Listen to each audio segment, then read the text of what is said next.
before we get into the top 10, we are going to start with some honourable mentions. And we're going to start with 3 honourable mentions.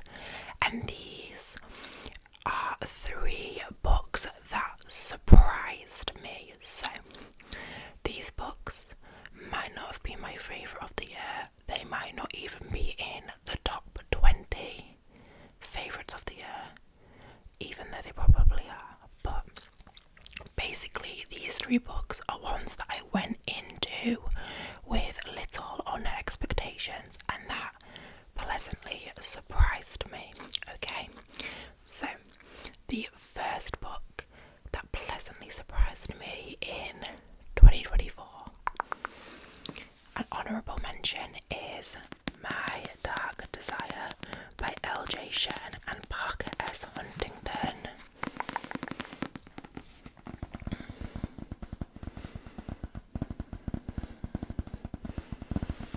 And this is the second in a series. They're kind of like standalone books in a darkish romance series. The first was My Dark Romeo. This one is My Dark Desire, and this one I preferred out of the 2. And the reason that it pleasantly surprised me is just because of how much I enjoyed it.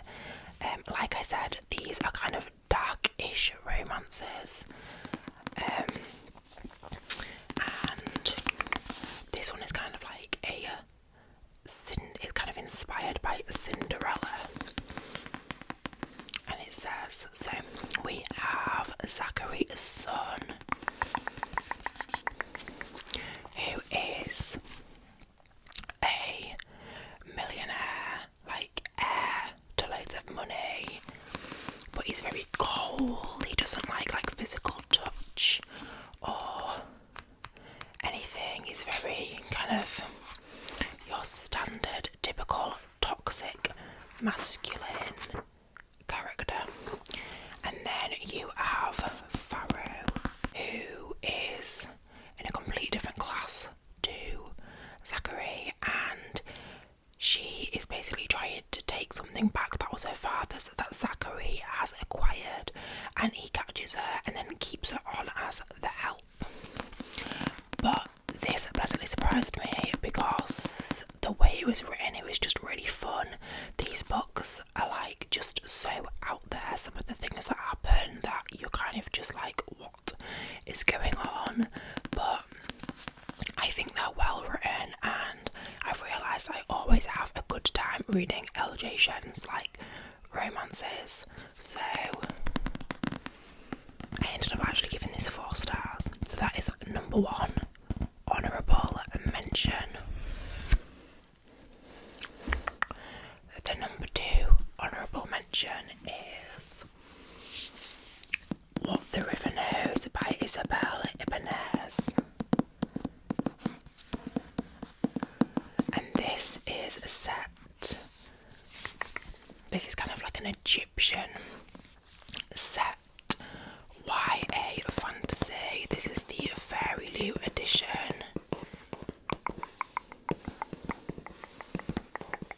And it's set in the 19th century, so I kind of guess it's kind of like a historical YA fantasy. And it follows Inez.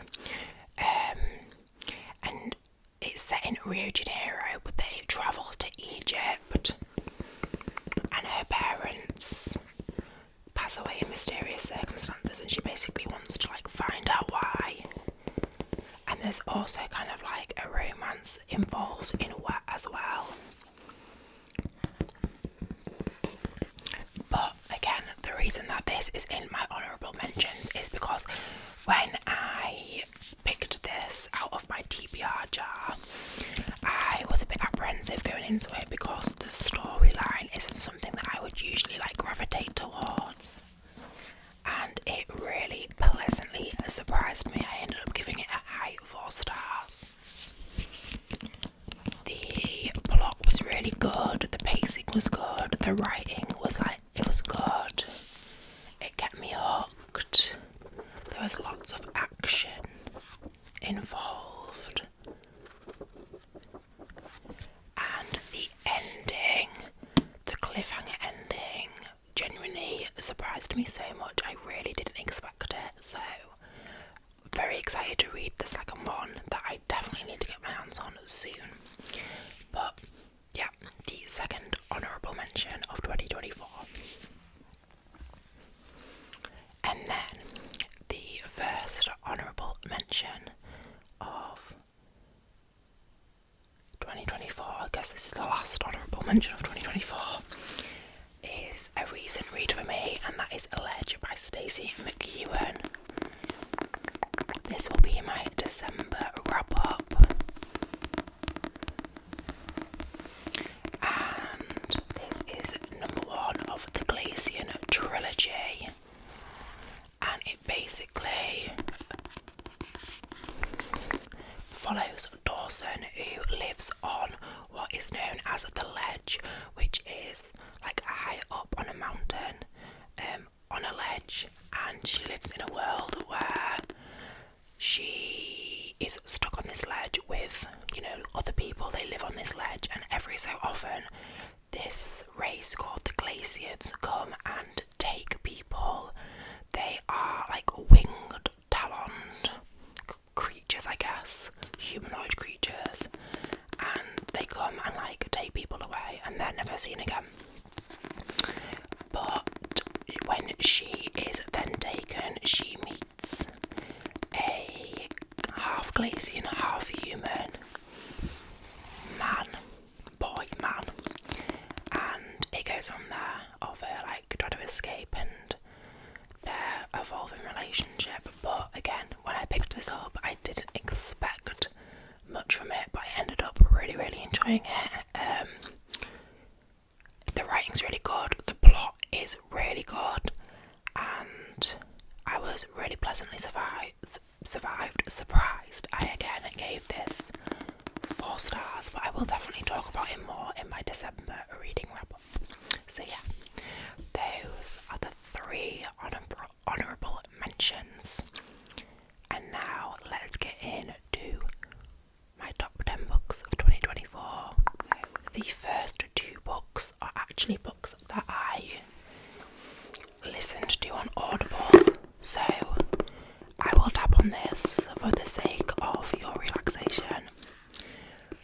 But the 10th, number 10 in my favourite books of 2024 is Down the Drain by Julia Fox. This is a memoir which I listened to on Audible. She narrates the memoir, which is even better, like great. If you don't know who Julia Fox is, she is an actress and like socialite, a woman, and this memoir is just like follows her life from her childhood up to more recently, and she really has had like a wild life.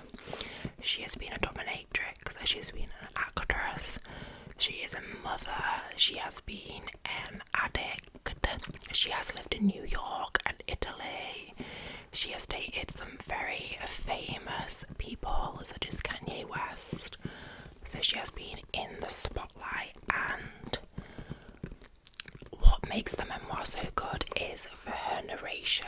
It does feel so much more personal, and she narrates it so well that it's really gripping and has you hooked. And also for me, I just kind of like could relate to a lot of the ways that she said that she'd felt in the past, the situations that she'd maybe like got herself into. So I found that quite therapeutic. I also found her voice just like really relaxing, even when she was talking about some like crazy scenarios. And I just love like an honest, unhinged, chaotic woman who she doesn't herself smaller. You know, she is very comfortable in being who she is, which I really enjoyed listening to. It is definitely my favourite memoir that I have ever read. And it is just like so interesting to listen to. It's really, really, really, really, really good. So, my ninth favourite book of 2024. Again, another audiobook, so we will tap on this. Was A Clockwork Angel by Cassandra Clare. And like this I'm kind of meaning like the whole series, but we'll say A Clockwork Angel. And this is the first book in the Infernal Devices series by Cassandra Clare, a YA fantasy, which is set in London in the 18th century, 19th century, historical London, regardless, anyway. And it follows Tessa, who is trying to find her brother, and she instead gets involved in this secret society called the Shadowhunters, who fight demons. And the world building in these books are just so good. You genuinely feel like you are like in that time and in that place. The narration as well, probably the best narrated books I have listened to. It is like the production of it was insane, like so good. It genuinely felt like a theatre production,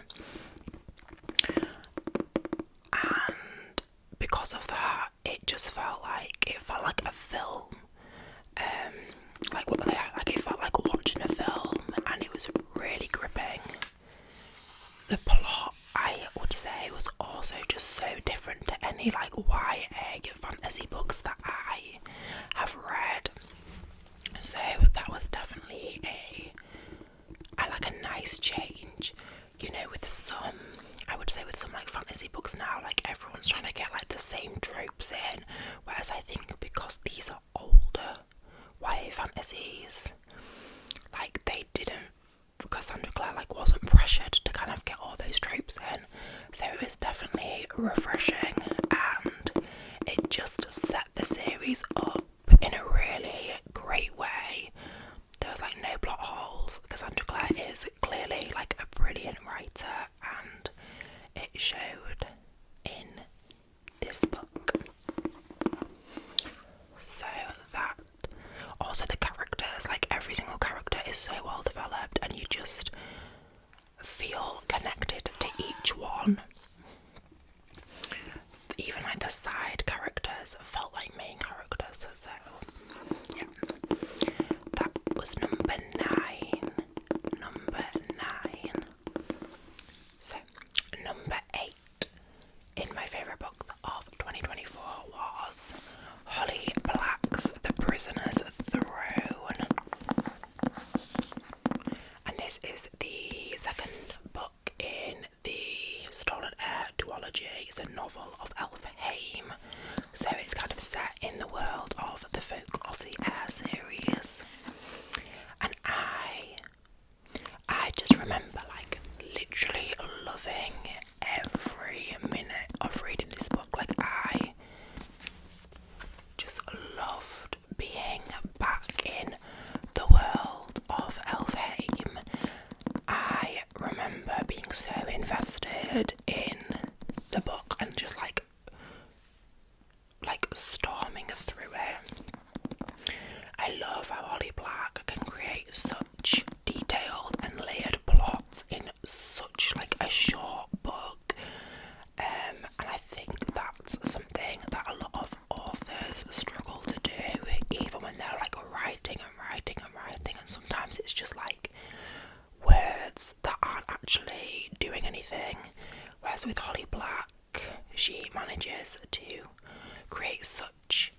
magical stories in fewer words. So I loved that. I also loved this because this book actually made me just like love Jude. Whereas for me in the Folk of the Air series, I wasn't like a massive Jude fan. I just remember she kind of annoyed me a little bit. But in this book, I like literally just like fell in love with her, and it made me want to reread the Folk of the Air series. Loved all the characters, like loved all the characters so much. It was nice. It was also nice, like having Jude and Garden in it, especially Garden. But again, loved Ren, loved Oak. This Alphamus, it just has like, I want to live there. Like I feel like I literally like should live there, like belong there. One of my favourite fantasy worlds ever. Just the imagination that Ollie Black has is just like, so Queen of the Fairies for sure. But yeah, I loved this so much, and there was a bit towards the end, like a page where I just remember like sobbing. It was just like the most perfect. I'm gonna try and find it and I'll read it to you, but it was like the most like just perfect, like near ending towards it, and I just like resonated with it so much. It was page 351, and it was like, oh my god. It's true, you inspire no safe. A daydream of love, he tells me. A nightmare then, she asks with a small self-deprecating laugh.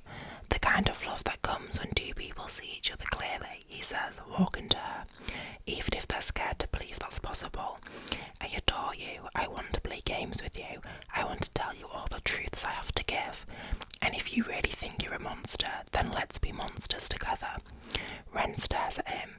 And if I send you away, even after this speech, if I don't want you, he hesitates. Then I'll go, he says, and adore you from afar, and compose ballads about you or something. You could make me love you, she says. You, Oak snorts. I doubt it.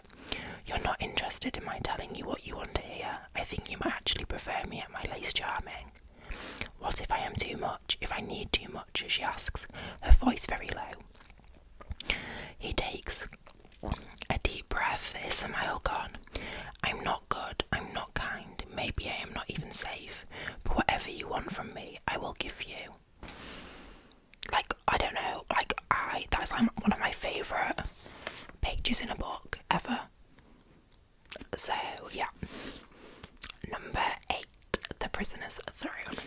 So, number 7, again, is a recent read for me, and this is a book that will be in my December reading wrap up, and that is Vicious by V.E. Schwab.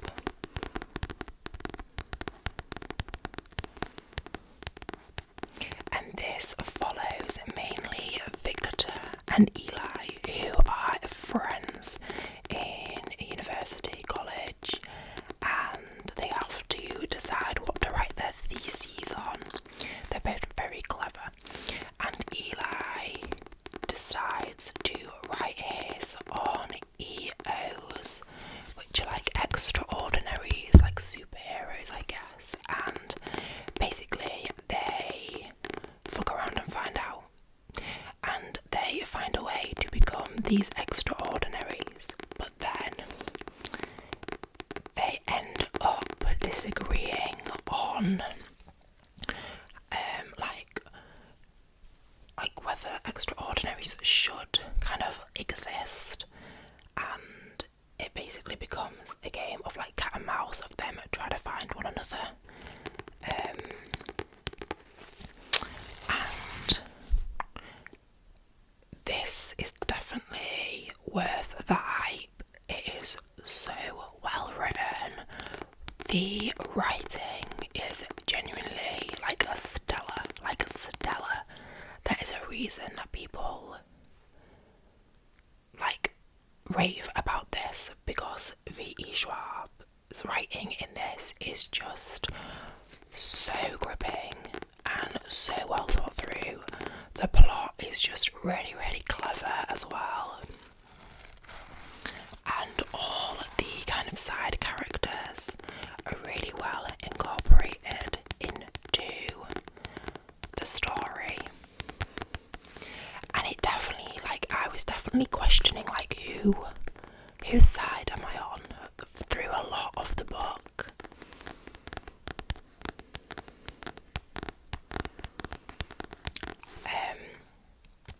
I know that this is a part of a duology, but you can read this as a standalone. The way it ends is really nicely rounded up.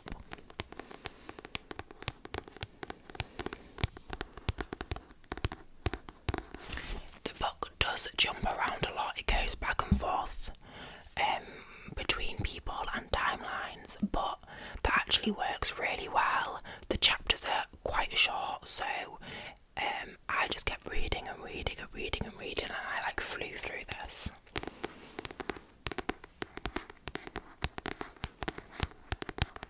So, number 7 is For Vicious. And that brings us on to number 6. And at number 6, my 6th favourite book of the year was If We Were Villains by M.L. Rio. If We Were Villains, again, another very, very popular book, and all for good reason, because this was amazing. So this follows, this is, so Oliver Marks, he is just released from prison after spending 10 years in there, and when he gets out he is greeted by the detective who put him behind bars, and the detective is wanting to know what happened all those years ago to like kind of lead him to being in prison. And basically Oliver was in a very elite conservatory, a theatre kid, and he had a group of friends who all did theatre too, and one of them ended up dead.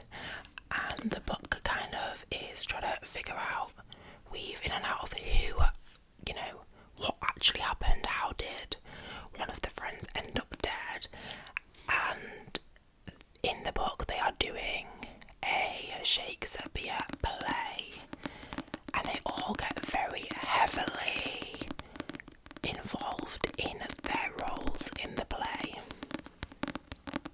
But again, this is so cleverly written.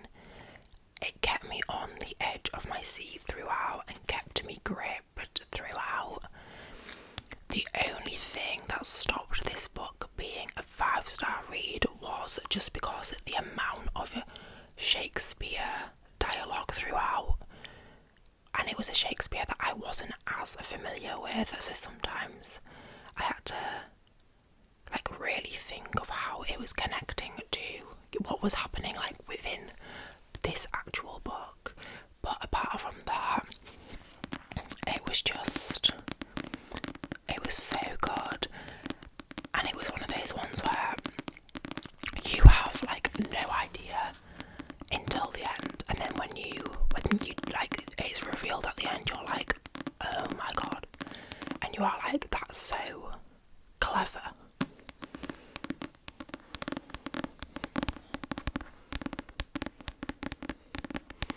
And I just thought it was a really good idea, very dark.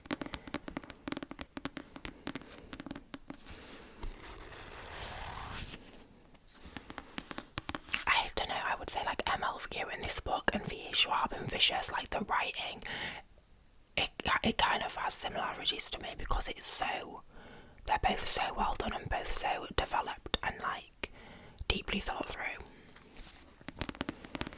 So that was number 6.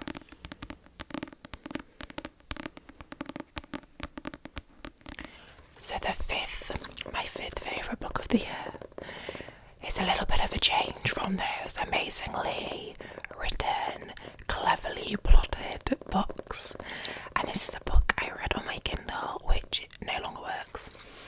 And that is Five Brothers by Penelope Douglas. And if you know Penelope Douglas, you know that she writes a kind of very out there, taboo romances, and this was no different. So Five Brothers follows Christian, and she's kind of like the main female in it, and then it also follows five brothers: Macon, Army, Ian, Dallas and Trace, like dumbass names, but we'll just put that to the side for a minute. And they live on like one side of the tracks in like kind of like the rougher side of town, whereas Christian lives on the other side of town, and basically she just does the rounds on each brother and trying to decide which one that she likes. Like genuinely, that is kind of like the premise of the story. But I just literally loved it so much. I had so much fun reading it. I have read a few Penelope Douglas books, so I think if you're kind of well read within her works, it's quite easy to guess who she's going to end up with, like pretty much guess that straight away. It had many Penelope Douglas elements in of, some cringy scenes, some scenes that were quite difficult to kind of like realistically believe. Some of the writing, again, some things gave me the ick, but like because I knew it was a Penelope Douglas book and because I have read some of her books, that was expected, so it didn't take the enjoyment away because I knew they were going to be in there.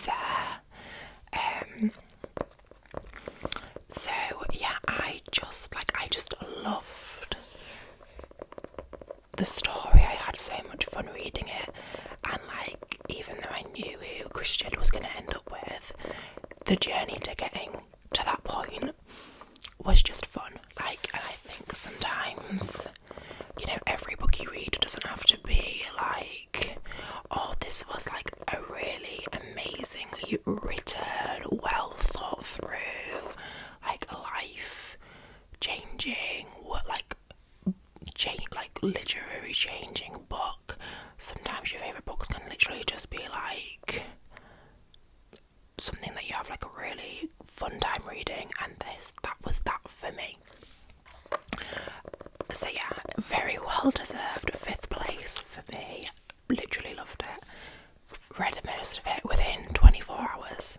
So if you are wanting like just a wild ride, like a book that you won't be able to put down, but also will be left thinking just like, what the fuck, pick up Five Brothers. Very nearly at the top 3. But before we get to the top 3, we've got to do number 4.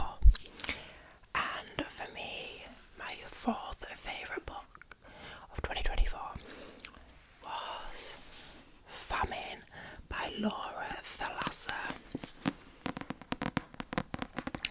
And this is the 3rd book in the Four Horsemen series. There's 4 in the series, but this one was my favourite. And basically, it's a series set where the 4 horsemen of the apocalypse come to Earth to end the world. And each book follows a different horseman and a different female character.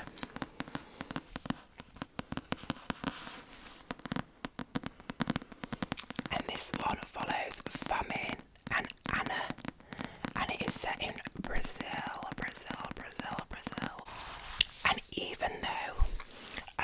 like with the first one, Pestilence, this kind of just follows their journey through Brazil, bringing famine to all the people. Because basically the horsemen have to kind of like travel to see whether like humanity is worth saving and kind of reaping their plague on the people as they do it. So even though this literally just pretty much follows like them journeying from like one destination to the other, I still really enjoyed it. I think they get like the writing improves within every book. So when I first read the first book, I was thinking like the writing's a little bit juvenile, but as they progress, the writing does get a lot better. And I think the reason that I enjoyed Famine so much is because of Famine as one of the horsemen is, I would say, like a lot more complex, as in he is a little bit darker, he is less easily swayed, he is more committed to his task, which makes the story, the stakes a little bit higher. But I also really liked Anna throughout this. She was very feisty, very strong-willed. She is a lady of the night, as they used to be called. And I think with this one, the spicy scenes weren't as like, for a start they didn't seem to be as often, which I liked, because I love a spicy book, I love a spicy scene, but I hate it when they're like all the time for no reason.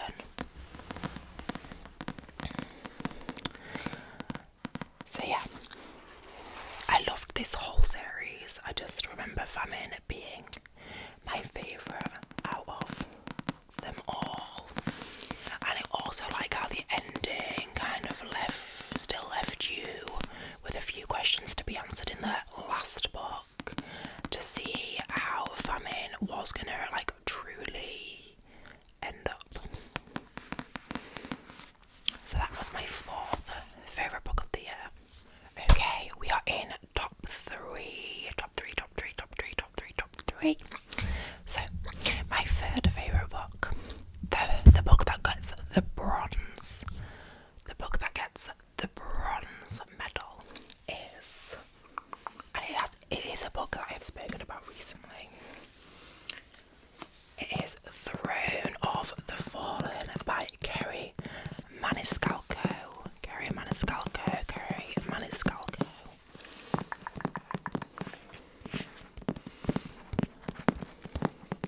And this is kind of, so it's set within the world of the Kingdom of the Wicked. It's set in the Seven Circles of Hell, but this is like a very adult book, and this follows Prince Envy,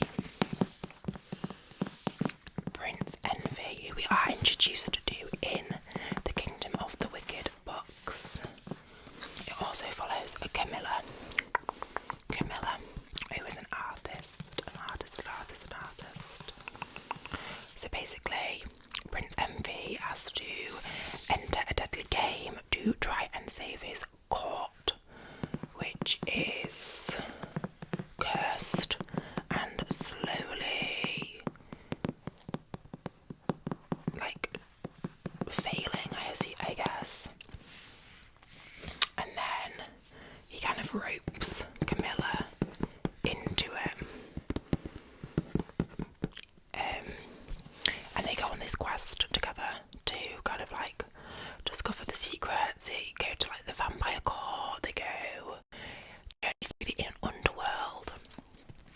But the Seven Circles of Hell, after these books, became probably like my favourite fantasy world. I thought the Kingdom of the Wicked series was pretty mid, but these were so good. Well, are so good. The ones that I have read so far. I can really tell how Kerry Maniscalco's writing has like improved so much. I was so gripped, so hooked, I didn't get the ick from any spicy scenes, which is very rare for me. And it is like a delicious slow burn. The tension was like so good, and the plot was really fun too. I really enjoyed this, and I enjoyed the second one as well, so definitely one to pick up for you. Can you guess what number two is gonna be? So number 2, the silver medal goes to One Dark Window by Rachel Gillig. This is the first in the Shepherd King duology, and this follows Elspeth Spindle, who lives in Blunder, the kingdom of Blunder. And basically in her head she has like this voice she calls the Nightmare. Blunder is kind of like plagued by like this dense like fog and mist, and when she runs into a highwayman whose identity we are unsure of at first, they have to work together to basically like try and undo the magic that is keeping Blunder within this kind of dark mist and try and undo it. So it has some romance in there. It's just the magic system.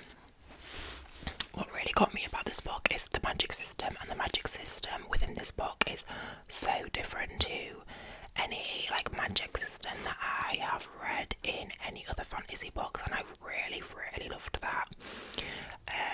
I thought the atmosphere, the writing was so atmospheric. It really created a dark gothic fantasy book. This one is perfect to read like during autumn. I thought it was so atmospheric. It really felt like you were in Blunder. Characters were all really well fleshed out. It was really eerie. The plot was well developed. I just thought it was such an original like idea that was like executed really well as well. I absolutely loved this book. Two Twisted Crowns was excellent too. Absolutely adore. So this was my second favourite book of the year. So that leaves number one. Who could guess what number 1 is going to be? And surprisingly, number 1 is actually a romance. Yep, I was going to say I have all of them in fantasy, but my number 1, the best book that I read in 2024 is Heartless by Miss Elsie Silver.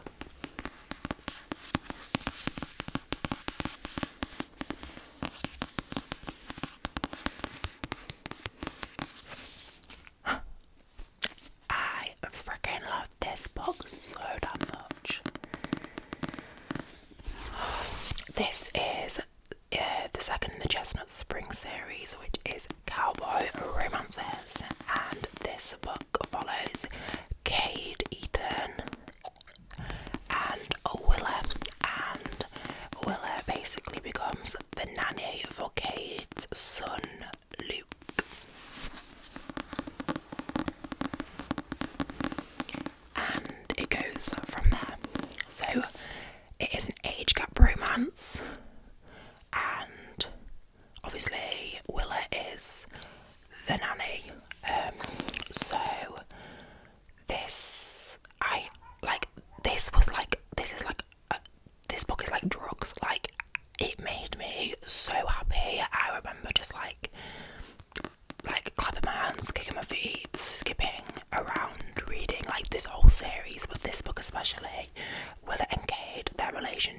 just so good, so well written, so fun. Willa is so like sexy, funny, like I just fancy her. And then Cade is just so like brooding and like moody, but also just like rugged and hot, and just the relationship between Willa and Luke, who is his son as well, is just like so heartwarming. It's really, really well written.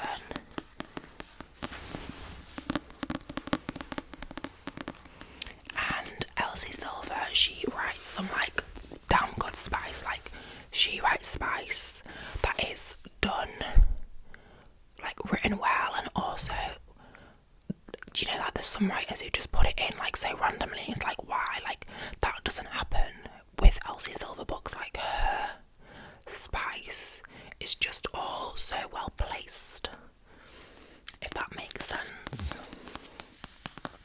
But yeah, this book was just like perfect. It made me so happy. Like it made me so happy. Like my dopamine and serotonin levels were just like through the roof reading this. And you can probably tell because I'm talking really quickly about it, which I've just realised, but that's because I'm like excited about it. So yeah, number one on my 2024 books of the year is Heartless. So that is it, guys, for the year. Those are my favourite books of 2024. If you would like to know my least favourite books of 2024, then you might like the next video that's going to be uploaded in a couple of days. So you should stick around for that. But until then, let me know if you've read any of these books. And I will see you in the next video.